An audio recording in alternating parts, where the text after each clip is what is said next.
Predator 2 wasn't just another sci-fi sequel. It was a full-blown street war, packed with burning alleys, roaring helicopters, and a city boiling under a heat wave. Los Angeles felt less like a backdrop and more like a battlefield, with gangs, sirens, and smoke filling every corner. But behind the explosions and the high-tech alien gear, the production turned into a real struggle. Crews walked into dangerous filming locations, the movie nearly received an NC-17 rating, and entire scenes were rewritten after planned endings were rejected. These are 15 creepiest facts about Predator 2. And tucked inside it, there was an alternate ending where Arnold Schwarzenegger was meant to return as Dutch and step onto the Predator ship. Number 1. The alien skull that started a sci-fi crossover. One of the most talked about moments comes from a quick shot inside the Predator's trophy room. Among the skulls and bones, fans noticed a very familiar shape, the skull of a Xenomorph from the Alien series. At the time, this was not a random joke. Stan Winston's effects team added it on purpose, as a small wink to fans. This single prop sparked years of theories about whether the two franchises shared the same universe. Before long, comic books picked up the idea, showing predators hunting xenomorphs in full stories. Those comics later inspired video games and eventually led to the live-action crossover movies released in the early 2000s. What started as a background detail lasting only a second ended up shaping the direction of both franchises. Number 2. The 1715 pistol reveals centuries of Predator history.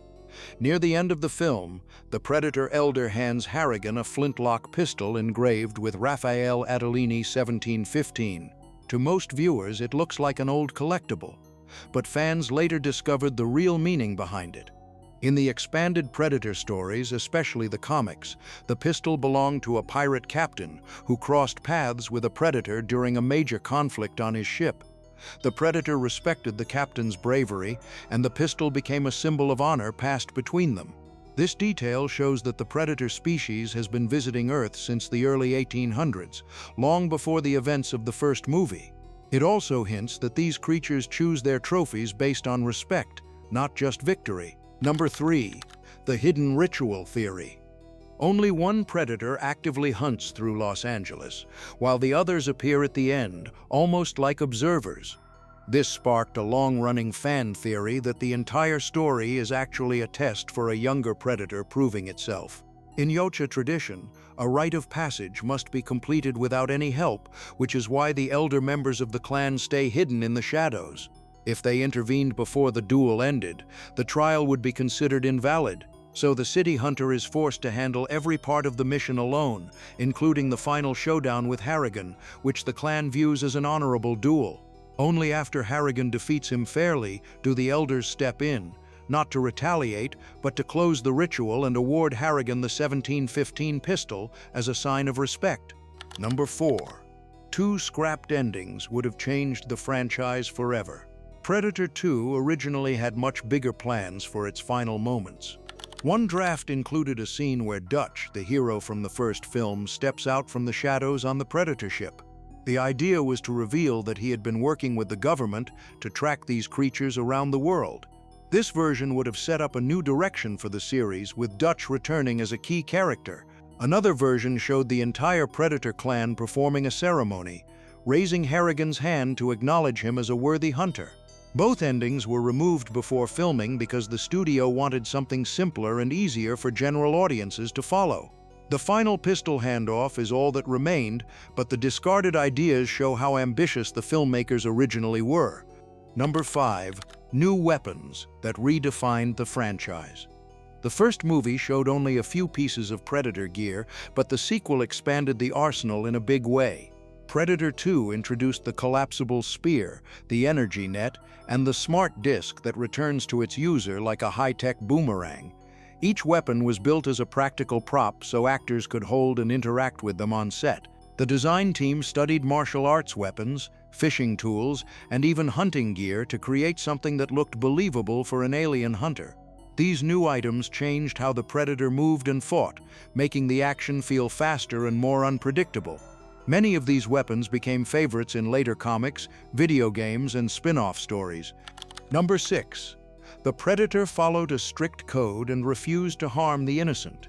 Even though the Predator is shown as a dangerous hunter, the film makes it clear that it follows its own rules. During the subway sequence, the Predator scans Detective Leona Cantrell and notices she is pregnant. Without hesitation, it steps back and leaves her unharmed. In another scene, a child points a toy weapon at the Predator, and the creature stops attacking after realizing the object is not real. These moments reveal that the Predator chooses its targets based on challenge and intent, not cruelty. This code explains why it focuses on armed adults instead of random victims. The idea became important for the entire franchise, appearing in later films, games, and comics. Number 7. The real Los Angeles was almost as dangerous as the movie. The crew expected tough shooting days, but they did not expect the real city to be this chaotic. Many scenes were filmed in downtown Los Angeles, an area that in the early 90s had serious crime problems, abandoned buildings, and constant police activity. Residents in nearby apartments threw bottles and trash at the production team, and the crew often had to clean the ground before rolling cameras. Some areas were so unsafe that security had to escort everyone to and from the set. One day, the crew even found a real body in an alley before filming. That discovery delayed the schedule and left everyone shaken. The cast later said the environment felt intense enough that they did not need to act scared because the real city already had that energy. Number 8. Steven Seagal almost became the star of the movie. Before Danny Glover was chosen, the studio considered Steven Seagal as the lead. The director visited Seagal's house to discuss the role, and the meeting quickly went in an unexpected direction. Seagal wanted to make the movie about a special agent version of himself who used martial arts, carried multiple weapons, and had a strong tactical background. He even showed the director a room filled with real firearms, explaining how his character should handle each one. The idea was so different from the script that the director realized the movie would completely change if Seagal were cast. The tone would shift from a tense urban hunt to a personal action showcase. Number 9. One actor played both the city hunter and the elder predator. Kevin Peter Hall became the face behind the creature once again after playing the original Predator in the 1987 film. What fans often miss is that he played not just the main Predator in the sequel, but also the elder Predator who appears in the final scene. To make this possible, the effects team modified the mask and armor from the earlier movie, reshaping it to fit the elder's more distinguished look. This saved time and budget while still giving the elder a unique appearance. Hall had to switch between characters on different shooting days, adjusting his posture and movement style to make the elder feel older and more controlled. Number 10. A one-armed stunt performer did the 13-story fall. One of the most intense moments in the film is when the Predator falls from a rooftop after its arm is severed. Instead of relying on visual effects, the production hired a stunt performer who actually had one arm to make the fall look natural. He performed a controlled drop from a height equal to about 13 floors using a complex harness system designed by the stunt team. Because of the danger, they only had one chance to capture the fall correctly. The performer trained repeatedly on lower platforms to get the timing right before attempting the real drop. When the camera rolled, he executed it perfectly, giving the movie one of its most realistic stunts. Many viewers assume the scene was achieved with camera tricks, but it was a real fall done by a highly skilled professional. Number 11. Real LA Lakers players wore the Predator suits. The final scene inside the Predator ship needed multiple tall performers to fill the extra Predator costumes. The production needed people who were strong, coordinated, and much taller than the average actor. Danny Glover, a longtime fan of the LA Lakers, suggested contacting some of the team's players. Several of them agreed to participate and stepped into the suits for the closing moments of the film.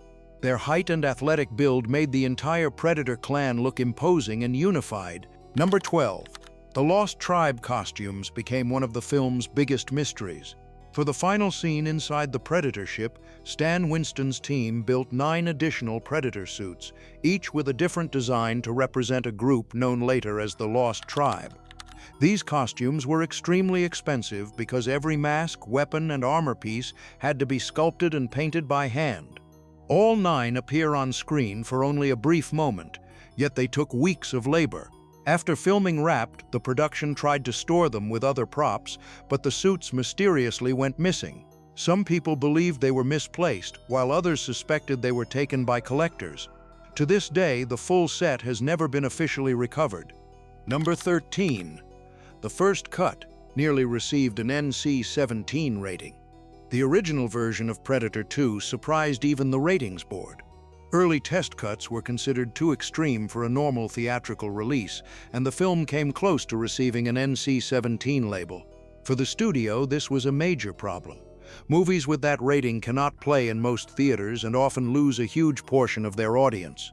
The director and editors had to go back into the editing room more than 20 times, trimming or softening moments that the board flagged.